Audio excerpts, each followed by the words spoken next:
정말 아주 충격적인 선택이었습니다. MIT, 하버드, 나사, 옥스퍼드까지 전 세계가 그를 데려가려 줄을 섰습니다. 하지만 그는 그 모든 걸 단칼에 거절했습니다. 이유는 단 하나, 조국 대한민국. 내가 받은 것을 이제는 우리 아이들에게 돌려주고 싶습니다.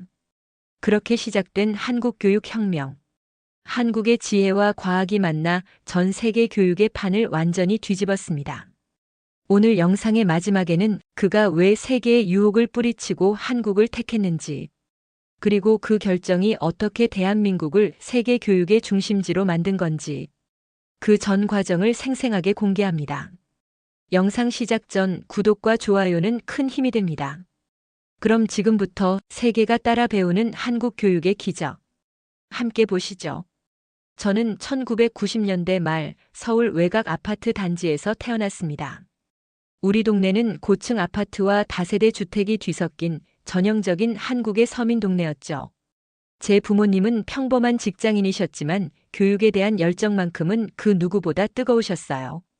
지훈아, 또 그거 읽고 있니?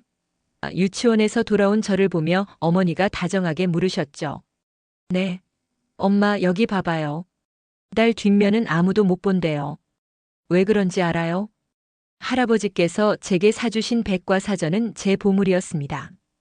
외국 아이들이 만화책에 빠져 있을 때 저는 한국의 아이답게 지식에 목마른 상태였죠.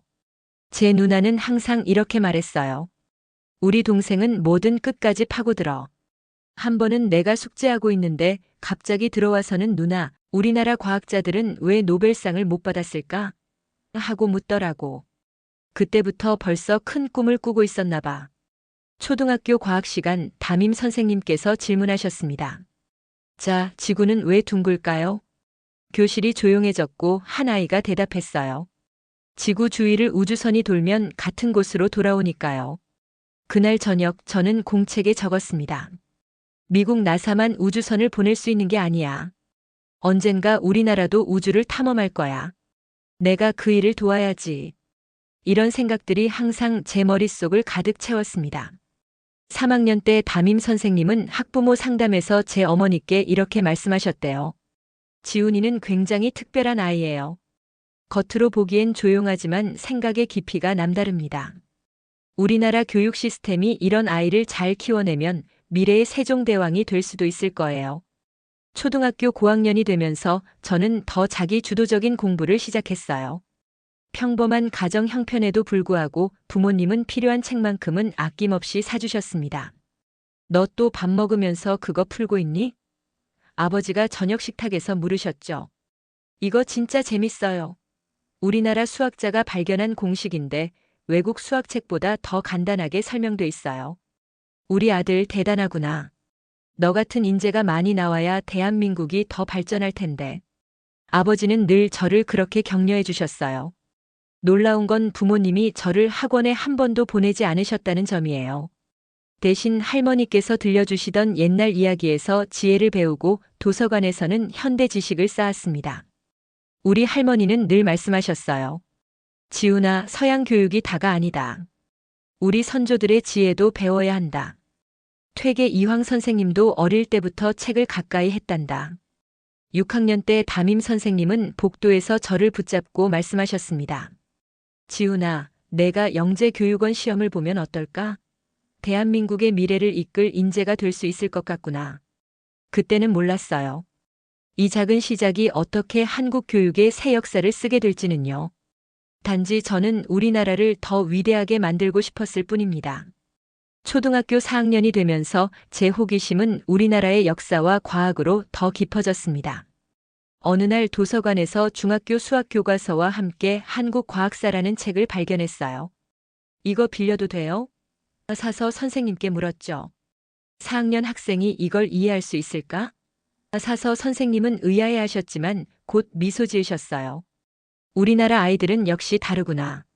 집에 돌아와 책을 펼치자 세종대왕 시대의 과학 발명품들이 제 눈길을 사로잡았습니다. 추구기, 자경루, 혼천이. 조선시대에 이미 세계 최고 수준의 과학기술이 있었다는 사실에 가슴이 뛰었어요. 할아버지, 조선시대 과학자들은 정말 대단했네요. 주말에 할아버지 댁에 갔을 때 흥분해서 말씀드렸습니다. 그렇지. 우리 민족은 예로부터 창의력이 뛰어났단다. 장영실, 최무선 같은 분들 말이야. 요즘 서양 것만 좋다고 하지만 우리 것도 훌륭하다는 걸 잊지 말아야 해. 할아버지의 말씀에 더욱 자극받아 저는 한국의 수학과 과학 역사를 파고들기 시작했어요. 학교 수업은 점점 지루해졌지만 쉬는 시간이면 어김없이 교무실 앞에 서 있었습니다. 선생님, 우리나라 고유의 수학 원리가 궁금해요. 산술과 기하학에서 서양과 다른 점이 있나요? 아, 그건. 내가 그런 깊은 질문을 할 줄이야. 선생님은 놀라시더니 이내 웃으셨어요. 주말에 대학 도서관에 가서 조선 산학에 관한 책을 찾아보렴. 우리만의 독특한 수학 체계가 있단다. 집에서는 책과 함께하는 시간이 길어졌습니다. 어머니는 학원을 보내지 않아도 된다고 판단하셨어요. 지훈이 어머니, 아들 학원 안 보내세요? 이웃 아주머니가 물으셨대요. 우리 아이는 스스로 찾아서 공부하는 걸 좋아해요. 억지로 시키는 것보다 타고난 한국인의 학구열을 믿어주는 게 좋을 것 같아서요. 도서관 기록에 따르면 그해 저는 약 400권의 책을 빌렸습니다. 그중 절반은 한국의 역사와 과학, 수학에 관한 책이었어요. 5학년 어느 날 수학 시간에 선생님이 칠판에 복잡한 풀이를 쓰고 계셨죠. 제가 조용히 손을 들었습니다. 선생님, 제가 우리 전통 산학에서 배운 방법으로 더 쉽게 풀 수 있을 것 같아요. 그래? 한번 나와서 해볼래? 칠판 앞에 서서 저는 몇 줄로 간결한 풀이를 적었어요. 교실이 순간 조용해졌습니다. 와, 이지훈, 이건 어디서 배웠니? 선생님이 놀란 표정으로 물으셨죠. 조선시대 산학자 최석정의 구수략이라는 책에서 비슷한 원리를 봤어요. 제가 응용해 봤습니다. 그날 이후 선생님은 종종 제게 한국 수학의 역사에 대해 물어보셨어요. 6학년이 되자 담임 선생님은 영재교육원 지원을 권하셨고 시험에서 한국 최고 점수를 받아 선발되었습니다. 지훈이는 천재가 아니라 노력파야. 아버지가 이웃들에게 자랑스럽게 말씀하셨어요. 우리 한국 사람들은 원래 근면성실하잖아. 그런 민족성이 지훈이한테도 나타나는 거지. 영재교육원 첫날, 저는 제가 평소 연구하던 한국형 수학학습법을 발표했어요. 다른 아이들은 처음엔 의아해했지만 곧 그 효율성에 감탄했습니다. 선생님들은 저를 미래의 한국 수학교육을 이끌 인재라고 평가하셨죠. 영재교육원에서의 경험은 제게 한국 교육의 가능성을 보여주었습니다. 중학교 2학년 저는 전국 단위 영재학교 입학시험에 도전했어요. 지훈아, 걱정 말거라. 우리 조상들의 피가 흐르는 너라면 충분히 해낼 수 있어. 할아버지께서 시험장 앞에서 격려해 주셨죠. 네, 할아버지. 제가 세계의 한국 교육의 우수성을 증명하겠습니다. 합격 통지를 받던 날 온 가족이 모여 축하해 주셨어요. 할머니는 특별히 떡국을 끓여주셨습니다. 우리 지훈이가 훌륭한 과학자가 되어 노벨상도 받고 세계의 태극기를 날리는 날을 할머니가 꼭 보고 싶구나. 첫 학기는 정말 즐거웠습니다. 수업에서 저는 종종 한국의 전통 수학이나 과학 원리를 현대 이론과 접목시키는 아이디어를 제안했어요. 어느 날 물리 수업에서였죠. 서양의 뉴턴 법칙도 중요하지만 우리 전통 과학에서는 자연의 조화와 균형에 더 주목했습니다. 이런 관점을 현대 물리에 접목하면 어떨까요? 담당 교수님은 깊이 고개를 끄덕이셨습니다. 이지훈 학생이 제시한 한국적 관점은 현대 과학에 신선한 통찰을 줄 수 있습니다. 서구 중심 과학에서 벗어난 동양적 사고는 새로운 혁신을 가져올 수 있지요. 그러나 곧 새로운 문제가 나타났습니다.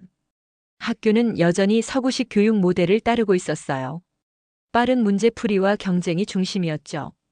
이지훈, 내 아이디어는 창의적이지만 대회에서 점수를 얻으려면 표준 방식을 따라야 해.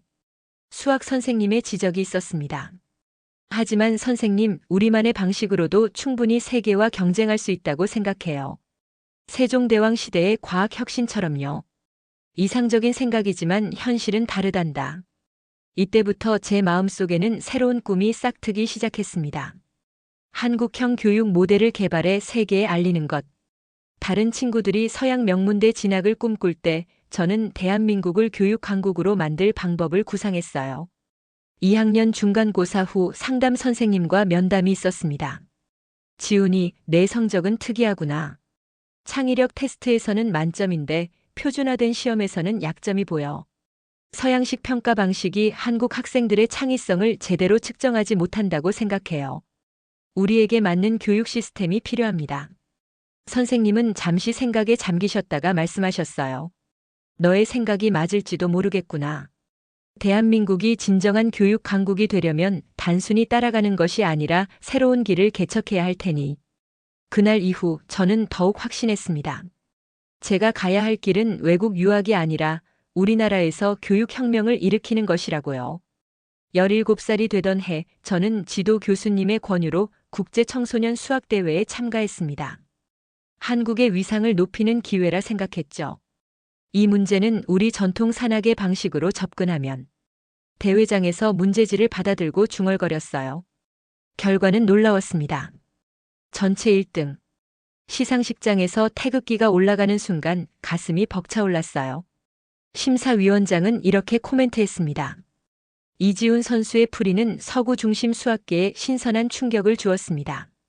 동양적 사고방식이 수학의 새 지평을 열었다고 해도 과언이 아닙니다.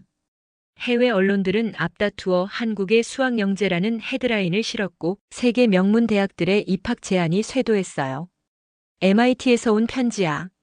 어머니가 기뻐하셨어요. 하버드, 옥스퍼드, 도쿄대. 아버지도 자랑스러워하셨죠. 더 놀라운 소식은 미국 나사 산하 AI 연구소에서 온 고등학생 공동 연구 프로젝트 참여 요청이었습니다.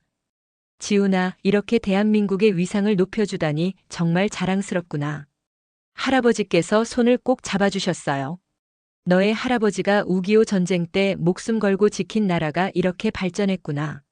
모두가 해외 유학을 권했지만 제 마음은 점점 확고해졌습니다. 어느 날 저녁 가족들과 진지한 대화를 나눴어요. 지훈아, MIT는 세계 최고의 대학이야. 그곳에서 배우면 내 재능이 더 빛날 거야. 누나가 말했습니다. 하지만 누나, 내가 정말 이루고 싶은 꿈이 있어. 한국에도 세계 최고의 인재들이 많아. 다만 기회가 부족했던 거지. 내가 그 기회를 만들고 싶어. 아버지께서 깊이 고개를 끄덕이셨어요. 우리나라가 산업화에 성공한 것처럼 교육혁명도 가능하겠지. 내가 그 선두에 서고 싶다면 아버지는 지지한다.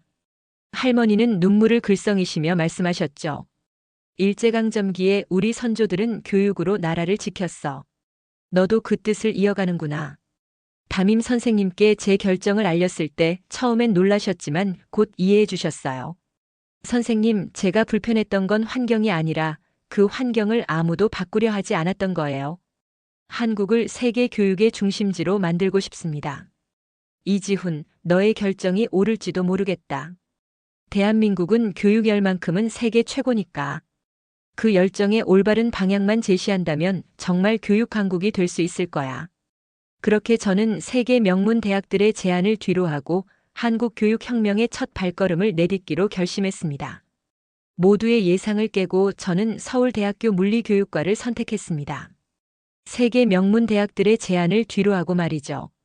물리교육과요? 그 두뇌로 해외 대학 갈 수 있었을 텐데.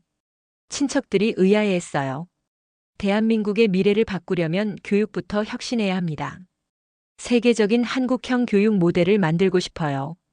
입학식 날 총장님께서 특별히 저를 언급하셨습니다. 국제수학대회 우승자가 해외가 아닌 서울대를 선택했다는 것은 우리 대한민국 교육의 가능성을 보여주는 증거입니다. 그 말씀에 제 가슴은 더욱 뜨거워졌어요. 맞습니다. 저는 한국 교육의 가능성을 믿었습니다. 2주차 교육심리학 강의에서 한 여학생의 발표가 제 시선을 사로잡았어요. 한국 사람들의 뇌 구조와 서양인의 뇌는 다릅니다. 우리는 동양적 사고 체계에 맞는 교육 방식이 필요해요. 특히 집중력과 창의성 개발에 있어서 한국적 접근법이 더 효과적일 수 있습니다. 발표가 끝난 후 저는 그 학생에게 다가갔습니다. 정말 흥미로운 발표였어요. 제 이름은 이지훈입니다. 안녕하세요. 저는 뇌과학과 박나영이에요. 당신이 그 유명한 수학대회 우승자군요. 그녀와의 대화는 새로운 세계를 열어주었습니다. 박나영은 학창시절 경계성 ADHD 진단을 받았지만 한의학과 현대뇌과학을 접목한 자기만의 훈련법으로 집중력을 회복한 경험이 있었어요. 서양의학은 약물에만 의존하지만 저는 우리 전통의학의 지혜를 빌렸어요. 명상, 기공, 그리고 뇌과학을 결합했죠. 그게 가능한가요? 제가 놀라서 물었습니다. 한국인은 예로부터 자기 수양을 중시했잖아요. 그 지혜를 현대과학과 접목하면 놀라운 결과가 나옵니다. 우리는 인지발달연구회라는 대학 내 소모임에서 다시 만났어요. 제가 수학적 접근을, 그녀가 한국적 뇌과학 관점을 제시하며 흥미로운 시너지가 만들어졌습니다. 어느 날 카페에서 공부하던 중 그녀가 물었어요. 지훈 씨는 왜 해외 대학 안 가고 서울대 왔어요? 정말 궁금했어요. 우리나라를 교육 강국으로 만들고 싶어서요. 밖에서 비판하는 게 아니라 안에서 혁신을 일으키고 싶었어요. 그녀의 눈이 반짝였습니다. 저도 같은 꿈을 꾸고 있어요. 우리의 교육은 천재만 찾는 게 아니라 모든 한국인의 잠재력을 깨우는 방향으로 가야 해요. 그 순간 우리는 서로를 바라보며 깨달았어요. 한국 교육혁명의 씨앗이 그렇게 싹트기 시작했습니다. 대학 3학년 저와 나영은 학내 창업 경진대회에 참가했습니다. 우리의 아이디어는 한국인의 특성에 맞춘 혁신적 교육 모델이었어요. 서구식 교육은 지식 전달에만 초점을 맞춥니다. 하지만 우리는 한국인의 뛰어난 집중력과 끈기를 활용한 인지능력 향상 시스템을 개발했습니다. 심사위원 교수님이 물으셨죠. 그런 시스템이 실제로 효과가 있을까요? 나영이 자신감 있게 답했습니다. 네, 우리 조상들의 명상법과 현대 뇌과학을 접목했습니다. 이미 저 자신이 이 방법으로 ADHD를 극복했어요. 우리는 서울대 창업 프로그램에 선정되어 한국형 인지성장 훈련 알고리즘을 개발하기 시작했어요. 고구려 시대부터 전해오는 집중력 훈련법과 첨단 AI 기술이 만나 시너지를 냈습니다. 이 패턴을 보면 한국 학생들에게는 짧은 주기의 반복 훈련이 가장 효과적이야. 제가 데이터를 분석하며 말했어요. 맞아요. 우리 민족은 한자를 수천 년간 반복 학습해온 뇌회로가 있으니까요. 그걸 활용하면 놀라운 효과가 나와요. 나영이 보완했죠. 밤낮 없이 태극기가 걸린 연구실에서 작업했습니다. 6개월 후 한국형 인지성장 프로그램의 첫 프로토타입이 완성됐어요. 우리는 실험 참가자로 200여 명의 고등학생들을 모집했습니다. 8주간의 프로그램을 통해 놀라운 결과가 나왔어요. 결과가 나왔어. 세계 어느 나라도 따라올 수 없는 수치야. 나영이 흥분해서 외쳤습니다. 집중력, 기억력, 문해력 지표가 평균 28% 향상됐고 특히 기존의 성적이 낮았던 학생들의 향상폭이 더 컸습니다. 이건 대한민국의 교육혁명이 될 수 있어. 지도 교수님이 감탄하셨어요. 우리는 연구 결과를 교육부에 보고했고 교육부 장관님께서 직접 관심을 보이셨습니다. K-인지성장 프로그램으로 이름 붙이면 어떨까요? K-팝, K-드라마에 이어 K-교육으로 한류를 이끌 수 있을 것 같습니다. 장관님이 제안하셨어요. 첫 시범학교 방문날 전통 한복을 입은 학생들이 우리를 맞이했어요. 그들은 우리 프로그램으로 달라진 학교 생활에 대해 이야기했습니다. 전 원래 수업 시간에 집중 못했는데 이제는 50분이 금방 가요. 우리나라 방식으로 공부하니 더 재미있어요. 그 순간 나영과 눈이 마주쳤고 서로 고개를 끄덕였습니다. 한국 교육의 새 역사가 시작된 것이었죠. 시범학교에서의 놀라운 성공 이후 저희는 더 체계적인 데이터를 수집했습니다. 6개월간의 추적 조사를 통해 우리 아이들의 집중력, 문제 해결 능력, 자기 주도적 학습 태도가 크게 향상됐음을 확인했어요. 이 데이터로 논문을 써서 세계에 우리 방식의 우수성을 알려야겠어. 나영이 제안했고 저는 기꺼이 동의했습니다. 우리의 논문은 먼저 국내 학술지에 실렸고 곧 국제교육심리학회의 연례 컨퍼런스에 초청받았어요. 싱가포르에서 열린 컨퍼런스에서 저는 한복 저고리를 입고 발표를 시작했습니다. 한민족의 5,000년 지혜를 현대교육에 접목한 K인지성장 프로그램을 소개합니다. 발표가 끝나자 청중들의 반응은 폭발적이었어요. 수많은 질문과 명함이 쏟아졌고 싱가포르, 호주, 핀란드 등 교육 선진국들의 관계자들이 부러운 눈빛으로 접근했습니다. 한국이 언제나 교육을 중시해왔다는 건 알았지만 이렇게 혁신적인 방법론을 개발할 줄은 몰랐습니다. 핀란드 교육부 관계자가 감탄했어요. 귀국 후 세계 각국에서 협업 제안이 쇄도했습니다. 그 중에서도 핀란드 교육부는 공식적으로 우리를 초청해 자국의 정규 교과에 한국식 모델을 도입하기를 희망했어요. 일제강점기에는 우리가 그들의 교육을 배웠는데 이제는 그들이 우리 것을 배우러 오다니. 할아버지께서 감격의 눈물을 흘리셨습니다. 나영은 교육부와 협업하여 한국형 두뇌 친화적 교실 환경을 개발하기 시작했어요. 온돌의 원리를 응용한 교실 바닥 난방, 전통 한지의 빛 반사율을 활용한 조명 시스템 등 한국 전통의 지혜가 현대 기술과 만났습니다. 해외 언론들은 동양의 작은 나라가 세계 교육의 패러다임을 바꾸다라는 헤드라인을 쏟아냈고 유명 TED 강연에도 초청받았어요. 강연 날 저는 세계를 향해 당당히 외쳤습니다. 한국은 6.25 전쟁 후 폐허에서 일어나 세계 10대 경제 대국이 되었습니다. 이제 우리는 교육으로 새로운 역사를 쓰고 있습니다. 그로부터 3년 우리의 프로그램은 국내 120여 초중학교에 도입되었고 학생들의 학업 성취도는 물론 창의력과 문제 해결 능력이 크게 향상됐습니다. OECD는 공식 보고서에서 한국형 교육 혁신 모델을 극찬했어요. 외신 기자가 물었습니다. 이렇게 빠른 성공이 가능했던 이유가 뭐라고 생각하세요? 제 대답은 간단했어요. 한민족의 교육열과 5천년 지혜가 현대 과학과 만났기 때문입니다. 우리는 그저 우리 안에 있던 보물을 발견한 것뿐이에요. 5년이 흘렀습니다. 우리의 K인지 성장 프로그램은 이제 한국 공교육의 핵심 축으로 자리 잡았어요. 5년간의 추적 조사 결과 놀라운 변화가 확인되었습니다. 지훈 씨, 이 결과 봤어요? 우리 프로그램을 경험한 학생들의 대학 진학률이 98%에 달해요. 나영이 감격에 찬 목소리로 말했습니다. 그것보다 더 놀라운 건 학생들의 창의력과 자기주도적 학습 능력이 세계 최고 수준으로 올라왔다는 거야. OECD 평가에서 한국이 1위를 차지했어. 우리의 성과는 이제 국가적 자부심이 되었습니다. 서울시청 광장에서는 대한민국 교육혁신 5주년 기념행사가 열렸고 대통령께서 직접 축사를 하셨어요. 대한민국이 세계 교육의 중심이 된 것은 우리 민족의 우수성과 교육열, 그리고 이지훈, 박나영 두 젊은이의 혁신적 도전 덕분입니다. 이제 우리는 더 큰 도전을 시작했습니다. 한국형 인지개발 2.0 프로젝트를 통해 문제 해결력과 창의적 사고력 향상에 초점을 맞춘 시스템 개발이었죠. 교육부와 협력하여 2030년까지 전국 공교육에 전면 적용하는 로드맵도 설계했어요. 서울에서 열린 글로벌 인지교육 컨퍼런스에는 70개국 교육 관계자들이 참석했습니다. 이제 한국은 명실상부 세계 교육의 중심지가 되었어요. 컨퍼런스장 입구에는 커다란 태극기와 함께 한국발 교육혁명, 세계를 변화시키다라는 문구가 걸렸습니다. 기조연설에서 저는 한복을 입고 자신 있게 말했어요. 한민족은 세종대왕 시대부터 교육을 중시해왔습니다. 훈민정음 창제의 정신, 실학의 실용적 학문 태도가 우리 프로그램의 뿌리입니다. 천재는 타고나는 것이 아니라 올바른 환경에서 자라는 것입니다. 나영이 이어서 발표했어요.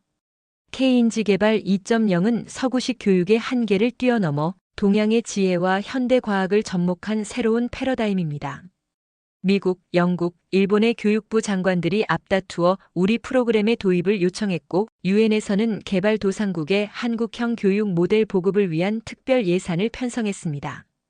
컨퍼런스가 끝난 후 한 노신사가 떨리는 목소리로 다가왔어요. 저는 6.25 참전 용사입니다.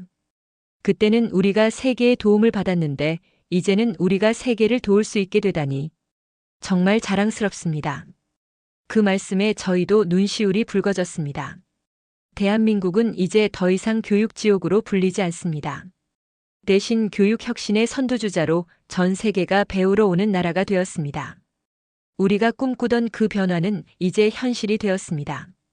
오늘의 사연은 여기까지입니다. 지금까지 감동사다리였습니다. 오늘도 우리 구독자님들의 가정에 따뜻한 행복이 가득하시길 진심으로 바라겠습니다.